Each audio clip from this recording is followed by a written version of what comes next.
vous allez bien? Alors aujourd'hui, on va vous parler comment devenir de plus en plus résilient face aux crises. Oui, parce que je sais pas si vous savez, mais c'est la crise. Crise. C'est la crise. Il y a un C'est la petit virus qui se balade dans l'air là et qui a décidé de nous enfermer tous dans nos maisons. Si t'as un boulot, tant pis pour toi. C'est à peu près ce qu'il dit quoi. Va te faire voir. Et donc c'est compliqué pour beaucoup d'entreprises, des employés, pour tout le monde en général. Oui, je pense que vous êtes au courant. Hein, c'est compliqué pour tout le monde. On est enfermé chez nous. Bien quand on va au travail, il faut attester qu'on va au travail. On va acheter une baguette. Sinon tu te prends 200 € dans la tête. Et puis on sait pas combien de temps ça va durer, c'est surtout ça le truc quoi. Et du coup, comme l'économie est arrêtée, nombreux d'entre nous, on est soit à la maison télétravail, ou soit on a carrément perdu notre emploi pendant un certain temps. Et là, c'est la galère qui s'annonce. C'est la galère, et c'est la galère pourquoi? Parce que on n'a plus de ressources financières. Donc il est fort possible que la plupart d'entre nous, on n'ait pas prévu qu'on allait se retrouver face à une telle crise.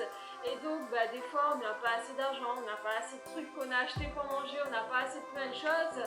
Et face à ce genre de crise, en fait, il se peut que plusieurs personnes soient en difficulté.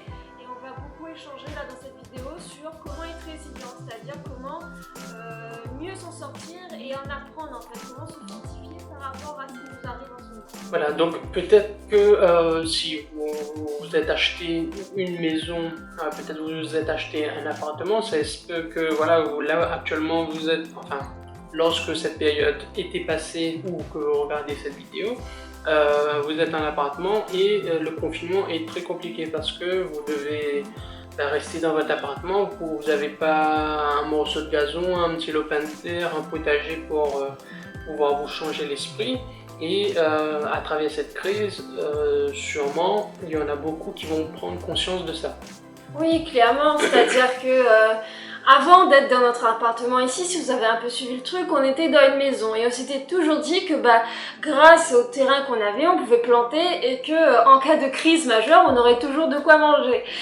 C'est pas de bol, il y a 3 mois de ça, on a décidé qu'on allait quitter la maison et qu'on allait venir dans un petit appart en transition. Et on voit bien en fait la différence, c'est-à-dire que si on était resté là où on était avant, on avait quand même de quoi subvenir à nos besoins sans trop avoir besoin d'aller dans les commerces. Là, on est bien obligé de se rendre dans des commerces, on a la chance, on en a à côté et pas trop blindé, mais au final, on se dit qu'avoir une maison par terre avec un petit jardin et la possibilité de faire un potager, c'est la base en fait.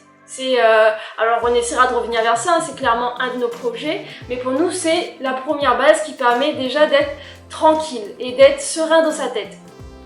Voilà, parce que malgré, même si nous actuellement on est dans un appartement, mais on a toujours la maison. La maison avec le jardin, le potager. Là actuellement on ne bouge pas de l'appartement parce que c'est pas vraiment encore la grosse crise où vraiment c'est catastrophiste.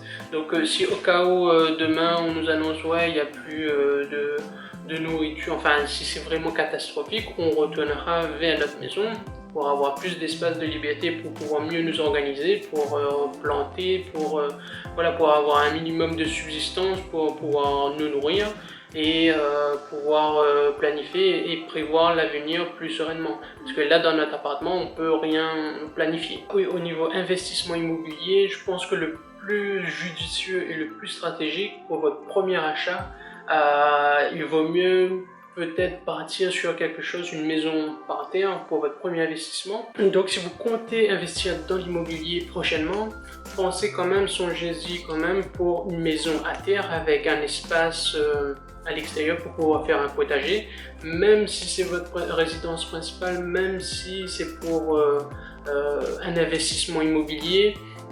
Je pense que dans votre patrimoine immobilier, c'est quand même très important d'avoir ce type de logement, une maison à terre avec du potager, une source d'eau si possible, enfin le maximum de ressources naturelles que vous pouvez y trouver autour d'une maison, c'est-à-dire s'il y a des arbres fruitiers, s'il y a déjà un potager, une serre, un puits, de l'eau, une réserve d'eau, etc. Donc c'est très important pour votre résilience en face aux crises. En second, On a bien vu là en ce moment qu'il y a beaucoup de gens qui passent en chômage partiel, ça serait de diversifier ses revenus. L'idée c'est de pouvoir continuer à gagner de l'argent même si on ne se rend pas au travail. Et ça va vraiment, je pense, changer une façon dont on a de considérer le travail, c'est-à-dire que pour beaucoup aujourd'hui, travailler, c'est travailler pour un patron, c'est se rendre à des horaires précises à un endroit. Et on se rend compte que ça n'est pas c'est pas la solution, que beaucoup de gens aujourd'hui vont être privés en partie de leurs revenus. Alors on a encore la chance d'être en France et d'avoir des solutions de secours et d'aide et d'appui des personnes pour éviter d'être dans une bip totale pendant plusieurs mois là. Mais on se rend bien compte que si on a des revenus annexes, des revenus passifs qui travaillent tout seuls, ça permet de plus voir cette crise de façon plus tranquille et de se dire pour l'instant je crains pas au niveau de mon patrimoine, je crains pas au niveau de mes biens et je peux continuer à anticiper le futur en fait. Voilà, ça peut être n'importe quelle source de revenus. Par exemple, imaginez même que vous ayez une source de revenus qui vous rapporte 50, 100, même 100 euros par mois. 100 euros par mois, imaginez, ça peut vous aider considérablement pour quelques courses, pour acheter voilà, de l'huile, de la farine, du sucre. Et ça, cette source de revenus là, sans que vous ayez quelque chose à faire, c'est-à-dire que cette source de revenus elle va tomber tous les mois sans vous demander des heures de travail comme vous avez l'habitude de le faire en tant que salarié par exemple. Et en troisième point, sur comment être davantage résilient, on a premier point, avoir une maison. Deuxième point, avoir plusieurs types de revenus pour pas dépendre d'un salaire.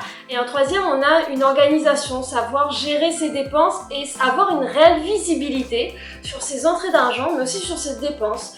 Qu'est-ce que tous les mois j'ai comme dépenses qui sont fixes, qu'est-ce qui sort tous les mois de mon compte, comme dépenses régulières, c'est-à-dire j'ai besoin de consommer, je vais aller faire des courses, je vais aller faire de l'essence, je vais avoir des dépenses qui vont comme ça être régulières, et qu'est-ce que j'ai comme dépenses occasionnelles où ça tombe tous les 3 mois par exemple, où j'aime me faire ce plaisir-là de temps en temps, avoir une réelle visibilité sur l'année, sur les types de dépenses pour pouvoir, en cas de crise, se dire qu'est-ce que je peux enlever, qu'est-ce que je peux arrêter de faire, sur quoi je peux jouer, et aussi qu'est-ce qu'il me faut absolument comme rentrée d'argent, c'est-à-dire à quel moment je vais être en difficulté. Voilà, grâce à cette visibilité, nous on a un tableau qui nous a permis de connaître le niveau de nos dépenses et de connaître à quel seuil, à quel stade on peut être autonome financièrement, c'est-à-dire que si on dépense par exemple, je dis n'importe quoi, 1000 euros, on a 1000 euros de dépenses pour notre alimentation, nous déplacer, nous loger par exemple. Si on a besoin de 1000 euros, on le sait à travers notre tableau. Et toutes les autres dépenses superficielles, par exemple l'achat de vêtements ou de je ne sais quoi, on sait qu'on n'aura pas besoin et qu'on a besoin uniquement de 1000 euros. Et grâce à cela, on va pouvoir s'axer sur le niveau 2, de diversifier ses revenus pour pouvoir être autonome financièrement. Donc voilà, on a vu ensemble quels seraient nos points à nous pour être davantage résilients face aux crises. Dites-nous, vous, si vous avez d'autres tips, d'autres façons de faire et comment est-ce que vous vous êtes organisé et qu'est-ce que vous pensez avoir appris de cette crise et vous organiser par la suite. Voilà, n'hésitez pas à nous le dire dans les commentaires.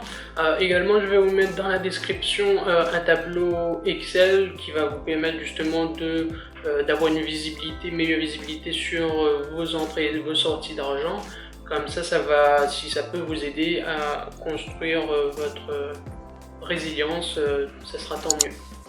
On vous dit à plus. À plus, bye.